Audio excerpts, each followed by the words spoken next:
Hello बच्चों, आइए प्रश्न को पढ़ते हैं और समझते हैं। किसी माध्यम में संचरित तरंग के कारण दो कणों के कंपनों का कलांतर पाई/3 है। कणों के बीच की दूरी 10 सेंटीमीटर है। तरंग की तरंग दैर्ध्य ज्ञात कीजिए। प्रश्न में हमें एक माध्यम में संचरित तरंग की कला दो कणों के कंपनों दो कणों के कंपनों के कलांतर दिया है पाई/3 और कणों के बीच की मध्य दूरी 10 सेंटीमीटर दी गई है। प्रश्न को समझने से पहले हम प्रश्न की मुख्य अवधारणा के बारे में जान लेते हैं। इस प्रश्न के लिए हमारी जो मुख्य अवधारणा यह हो जाएगी कि हम जानते हैं कि कला जो होता है, कला क्या होता है? एक तरंग में किसी क्षण कण के विस्थापन व गति की दिशा को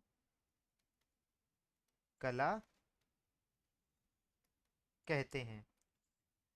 तो और हम दूसरी मुख्य अवधारणा यह हो जाएगी कि हम जानते हैं कि मानक समीकरण जो होता है वह यह होता है, तरंग का जो मानक समीकरण होता है y बराबर a sine omega T minus के एक्स होता है, जहाँ ओमेगा कोणीय वेग होता है। ओमेगा बराबर कोणीय वेग जिसका मान 2 पाई गुणा एन, जहाँ एन तरंग की आवृत्ति हो जाएगी, और के जो होता है वह होता है संचरण नियतांक, जहाँ जिसका मान 2 पाई/लैम्बडा, जहाँ लैम्बडा तरंग दैर्ध्य हो जाएगा। और यहाँ हम जानते हैं कि आवृत्ति n बराबर होता है 1/t, 1/समय काल। हम यह भी जानते हैं। अब हम प्रश्न को हल करते हैं। प्रश्न में समीकरण हमें दिया है y बराबर प्रश्न की समीकरण y बराबर a sine omega T minus के एक्स होता है। तो यहाँ से यदि हम देखें, ओमेगा को हम यहाँ पर लिख सकते हैं 2 पाई एन। यहाँ ओमेगा को हम लिख सकते हैं 2 पाई गुणा एन, 2 पाई गुणा एन गुणा टी, माइनस के को हम लिख सकते हैं 2 पाई/लैम्बडा, जो कि संचरण नियतांक है। 2 पाई/लैम्बडा गुणा एक्स आ गया। तो यहाँ से 2 पाई यदि हम बाहर निकाल लें तो वाई का मान आ जाएगा साइन ए साइन, यह हो जाएगा, यहाँ से हम 2 पाई को बाहर निकाल लेते हैं तो इसका मान हो जाएगा 2 पाई एन टी माइनस x/लैम्बडा आ जाएगा। तो यहाँ n को हम लिख सकते हैं 1/समय काल। तो यहाँ से y का जो समीकरण होगा वह होगा a साइन 2 पाई, यह हो जाएगा t बटे कैपिटल T माइनस x/लैम्बडा। तो ये हम जानते हैं कि यह एक तरंग है, मान लेते हैं यह एक हमारी तरंग इस तरह से गति कर रही है। तो किसी क्षण पर एक कण मान लो यहाँ होगा, तो इसका विस्थापन कुछ इस तरीके से होगा और इसकी गति और ये विस्थापन कुछ इस तरीके से होगा। ये अगर मान लो कण इस जगह है तो इसका विस्थापन कुछ और होगा और इसकी गति कुछ और होगी। तो इन दोनों कणों के बीच ये किसी क्षण पर इन दोनों कणों के बीच का जो दूरी ये मान लेते हैं ये x1 है और यह दूरी x2 है। तो किसी क्षण t पर ये किस पर निर्भर करेगा? यह निर्भर करेगा t और x पर। ये y पर निर्भर करेगा। जैसे जैसे y बढ़ेगा या y कम होगा तो यह मान भी क्या करेगा, बढ़ेगा या घटेगा। तो किसी क्षण t पर इसकी कला, यह क्या हो जाएगा, कला का मान हो जाएगा। इसे हम क्या कहेंगे, कला कहेंगे।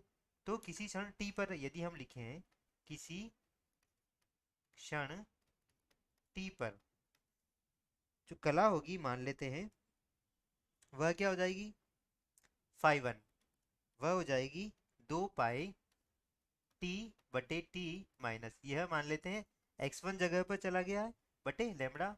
और यह जो दूसरा कण है 2 पाई t/t माइनस, यह किस जगह है, x2 जगह पे है बटे लैम्बडा। तो अब हम क्या करेंगे, ये हमारे पास दो समीकरण आ चुकी है, समीकरण नंबर 1, समीकरण नंबर 2। तो अगर मैं समीकरण 1 व 2 से देखूंगा तो फाई 1 माइनस फाई 2 जो हो जाएगा वह यह हो जाएगा, 2 पाई यदि बाहर निकाल लूँ तो वह हो जाएगा t/t माइनस x1/लैम्बडा माइनस t बटे कैपिटल T प्लस x2 बटे लेमड़ा हो जाएगा। तो यहाँ से ये तो कट जाएगा और क्या बचेगा, तो phi one minus phi two जो हो जाएगा वही क्या हो जाएगा, कलांतर हो जाएगा। तो कलांतर ये हो जाएगा और यह हो जाएगा 2 पाई, यहाँ से हो जाएगा x2 बटे लेमड़ा माइनस x1 बटे लेमड़ा। यहाँ से लेमड़ा अगर यदि मैं बाहर निकाल लूँ तो 2 पाई बटे लेमड़ा x2 माइनस x1। तो जो x2 माइनस x1 का मान है वही क्या होगा हमारा, इसी को हम कहेंगे पथांतर।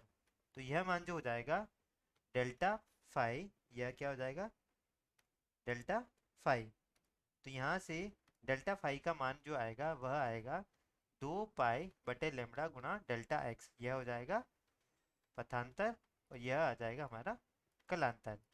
अब प्रश्न में हमें जो मान दिए गए हैं, कलांतर का मान पाई/3 और दो कणों के बीच की दूरी यानी पथांतर 10 सेंटीमीटर दिया गया है।